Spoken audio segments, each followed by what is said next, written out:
आमच्या बकरीचा नाही पिल्लूचा पाय मुडला, ते बाजीवर धसलं होतं म्हणून अशी हड्डीबंदी 2 ठिकाणी हे झालं, मुडला होता. म्हणजे डायरेक्ट तुकडं पडलं होतं. असं पडून ते बाजीवरून पडून तुकडं पडलं, एक पाय अटकून मंद वजन खाली पडलं म्हणून ते तुकडं पडलं होतं. इथं 2 तुकडे पडले होते, इथं या ठिकाणी. असे हे जे बोट ठुलेले आहे त्या ठिकाणी 2 तुकडे पडलेले आहेत तिच्या पायाचे असे. त्या म्हणजे ठाव्यात म्हणजे बाजीमध्ये पडली ती आणि खाली पडली म्हणून मुडला तो पाय. हे आता असं पाय बांधून आहे. याला खर्च आला आम्हाला 450 रुपयापर्यंत खर्च आला. याला इंजेक्शन दिली होती 2 डॉक्टर साहेबांनी आणि हे प्लास्टर केलं.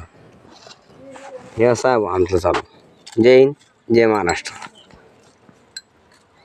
आता पाय मोडला, आता 1 महिन्यानंतर 30 दिवसानंतर सोडू त्याला आपण.